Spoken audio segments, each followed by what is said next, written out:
I was recently lucky enough to spend 3 days riding some of the awesome trails around the Kapurti Valley west of Sydney as part of the local launch of the new 890 Adventure R. It was one for the books. Cold mornings dawning into perfect clear autumn skies each day as we took in the stunning countryside on the edge of the Blue Mountains. Covering 700 kilometers that included a mix of urban traffic, highways, backroad tarmac sweepers, gravel roads, logging tracks and tighter forest tracks. We had sandy sections, rocky sections, tricky climbs, slippery rocky descents, fern-lined creek crossings, bog holes, decent rock hits and drop-offs, erosion mound jumps, you get the idea. You name it, we tackled it. Basically covering off every type of adventure riding we're likely to encounter down under. And what an adventure it was. One of the group suffered a hernia, one came down with case of gallstones, another T-boned a kamikaze roo, and managed to stay upright. There were 3 bogs, 2 of them mine. 0 dropped bikes and countless skids, wheelies, smiles and utterings of, "How good was that?" We were aptly chaperoned by a couple of semi-riding gods who both have 790 rupees in their shed. Steve "Robbo" Robertson was lead rider and route planner. Robbo qualified as one of 2 Australian reps for the 2019 KTM Ultimate Race, which saw 12 riders from 6 countries compete on 790 Adventure Rs in a special class at the Merzouga Rally in Morocco. And Will Danger was on sweep duty. Both stupidly talented, bloody funny and all-around top humans. Pretty handy to have 2 relative locals who are intimately familiar with the outgoing 790 when planning an event for the new 890 Adventure R. The new 890 is more than just a minor update.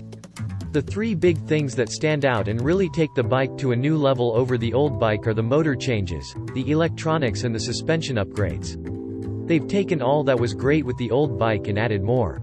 More power, more torque, more poise. And it's all the better for it. With another 100cc of displacement, reworked electronics, seriously top-spec suspension setup and a number of chassis alterations, it delivers a dramatic increase in capability. All while being even easier to ride. Austrian witchcraft, I tells ya. It's mind-bendingly good in the dirt. They really do take the #adventure harder tag seriously. This is a bike very much at the off-road end of the adventure spectrum. It's essentially an enduro adventure bike. In fact, KTM themselves are marketing this as the most travel-capable off-road bike, as opposed to an off-road capable adventure bike. They're not wrong. Motor updates first. The obvious bump in capacity to 889cc brings a corresponding lift to 105 horsepower at 8,000 revolutions per minute. Up from 95 horsepower in the 790, and more noticeably 100 Nm of torque at 6,500 revolutions per minute, up from 88 Nm. The Orange crew added 20% more weight to the reciprocating mass, i.e. crankshaft, aiding low-down lugging rideability and increasing gyroscopic force, which helps stability. They've also reduced 10% from oscillating mass with lighter forged pistons and redesigned rods to help linear power delivery, and it's Euro 5 compliant. It's not just a capacity increase though. There's an increase in compression, an additional oil feed per cylinder and a larger oil cooler, new crankcases, larger valves, a knock sensor, a whole bunch of stuff. It's not just a big bore kit. Still comes with 15,000 km service intervals too. While it might only seem like a modest step up, the reality is very different. It's hugely willing, right off the bottom.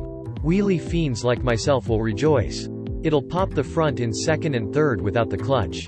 And do so in total ease. The bottom and mid-range are just superb. I only occasionally felt the need to reverend it right out and bounce off the limiter when being silly or using it more as an over-reverend if a gearshift was just not quite required. But it's silky smooth all the way to the 10,000 redline. I need to talk about the electronics here too, because I reckon they're the new segment benchmark. With the optional tech pack as written, more on that later, you get access to rally mode. It gives you another ride mode and throttle map to choose from on top of street and off-road that's even more aggressive, which might seem counterintuitive, but it's essentially sport mode, sitting above street. Super direct mapping and throttle, which you can select individually. For instance, I personally found that rally mode with street throttle was the sweet spot. The slightly softer street setting for throttle was perfect even in the dirt. I left ABS in off-road mode too for what it's worth, which deactivates the rear. You can still choose off-road throttle for really slick, snotty stuff which cuts a bit more power and response, but I found that just leaving it in that rally street combo and adjusting the TC on the go as needed was the bomb. The TC adjustment works so well via the 2 buttons on the left switch block that you barely need to look down to check what you're doing. And you don't need to reset it to your preferred settings every time you turn the key off. It remembers. Hallelujah. Other manufacturers, please take note.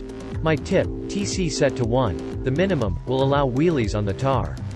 Bump it up a little more to 6 or 7 for creek crossings and slipperier stuff, while 9 is the max buzzkill mode. I ran it mostly between 3 and 5 while off-road depending on the conditions, which still allowed lofting the front in the dirt. It also allowed ludicrously long near lock-to-lock drifts while not letting the rear get too sideways when firing out of lower speed corners. Day 3 had a bit of a highlight on a smooth flowy hard pack but sandy surfaced back road when I slipped into skid mode. On corner exit, you can light it up and drift from one lock to the other in third, holding it pretty much until it's time to shut down for the next bend. I'm a simple man. Give me a bike that handles well, does wheelies and skids, and I'm generally happy. This thing rips. The clutch and gearbox get updates to match the power increase with new friction material in the slipper clutch and revised shifting with a shorter throw lever and glass beading in the top 3 cogs. The quick shifter as ridden is also revised for quicker shifts. I still found myself clutch past neutral out of habit, but it shifts damn well. I only had a handful of missed shifts over the 3 days, almost all in the higher gears, and I attribute it all to my lazy foot not really engaging the quick shifter properly.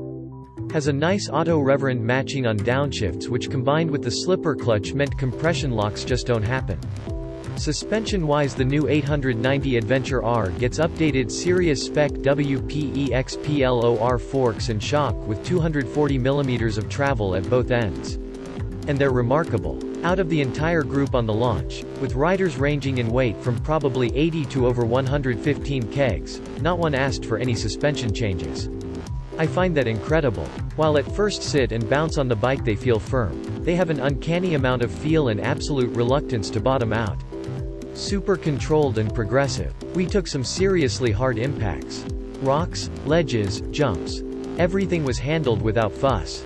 I managed to bottom out when arriving at one of the more serious erosion mounds several degrees too hot and landing on an uphill slope on the other side. Even that wasn't the hard hit you'd associate with normally bottoming out. No squirreling or bouncing offline. Just a gentle stop. Overwhelmingly, the whole bike feels super stable and confidence-inspiring. The way it carries its weight load translates to a bike that happily flicks from side to side beneath you and feels significantly lighter than the 196 kgs as per the spec sheet. In fact, the only time you do feel the weight is if you happen to be silly enough to bury it in a bog hole. Back to the suspension, because it is integral to the whole package. You get to trust the front end almost immediately. It steers so well. Come in a bit overcooked or need to change line mid-corner when you spot an obstacle. No problem. And even when you do push too hard and it lets go, it does so in a way that's easily catchable. It's so well balanced front to rear, you can pick the front up whenever you need to, even on surfaces where the traction isn't great.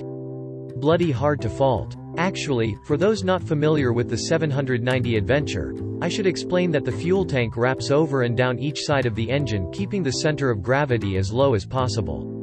While it might seem at first to be exposed out there, that doesn't seem to be the case. The tank's made of pretty tough stuff anyway, and has additional protection available, which I'd probably opt for just for peace of mind. On the move, I only had one moment where the tank location even popped into my mind, where I flew past a partially hidden stump pretty close to the pegs at a decent speed while ducking around some water. Other than that, it didn't enter my mind. 20-liter capacity by the way, which will be good enough to see you out to 400 clicks.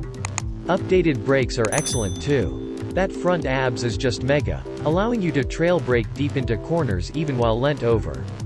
Out back I found myself locking the rear slightly more than expected on low-grip downhill, off-camber corners.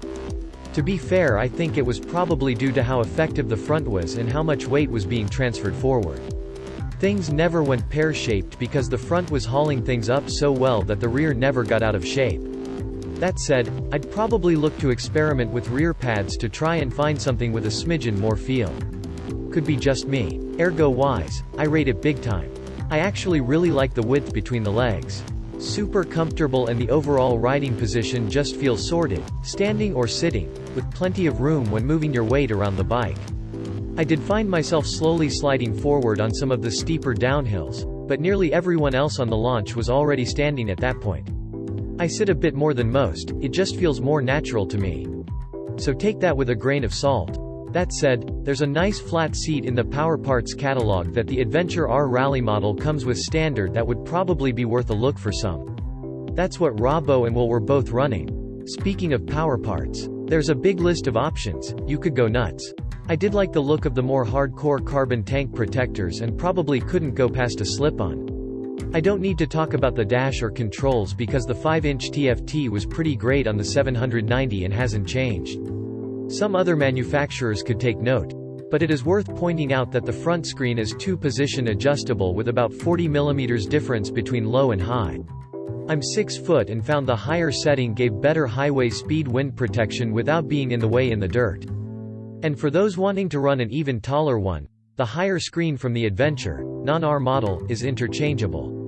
Now I've talked a lot about its off-road prowess, so you might be thinking that it's less than awesome on the tar? Not so. Steers surprisingly well on that 21-inch front. Even on the Tractionator knobbies. Heaps of fun lofting the front in second and third. Flicks from side to side beautifully and feels utterly composed when cranked over. Seemed okay in the saddle too, even on longer highway stints. It's not as plush as the Tiger 900, but that's not the 890 Adventure R's main game. So where does that leave us? As a package, it's a pretty clear winner for me if you're after something with an off-road focus. Nothing else comes close in terms of capability in the segment. Sure, it's more expensive than the Tenere 7, but then everything is simply on another level to the popular Yami. Better engine, better suspension, better balance, better electronics. If you want the best, then here it is. You ride to your capability on the 890 Adventure R, you're not riding to the bike's limitations. You can't say that for anything else in the class. BMW's F850 GS is at the other end of the adventure spectrum and simply isn't nearly as inspiring or poised. And the Tiger 900, which I love, does everything well and has arguably more creature comforts that make it a better road mile eater. But feels bigger and heavier and just not as nimble off-road, if that's your main focus. Bear in mind that the bikes we were on were fitted with Tractionator Rally tires. They come standard with Metzeler Karoo tires which would last longer, but not offer as much grip as the Tractionators, and we're running the optional Tech Pack which includes the Rally Mode and Map Selection, Quick Shifter Plus, Traction Control and Cruise Control. I can't see anyone not wanting the Tech Pack, to be honest. This bumps the price up an additional $1,200 to what I think is a competitive $25,500 right away. Bloody hell. Another bike that I need in my shed. Why I like it? Best in class off-road ability. Additional grunt transforms the bottom and mid-range. Suspension and electronics packages are next level. On-the-fly adjustable TC is brilliant. Overall feeling is so stable yet agile. Never gets out of shape and still does whatever you want it to. I'd like it more if a smidgen more rear pedal feel in the dirt wouldn't hurt. Heated grips would have been nice on a -1 degree morning too. Personally, I'd like the headlight assembly, joined to the side fairing for a more cohesive side profile like the 1290 Super Adventure. Looks a bit like a beak sticking out there on its own as it is. Though I hear you can get aftermarket bits to achieve the look.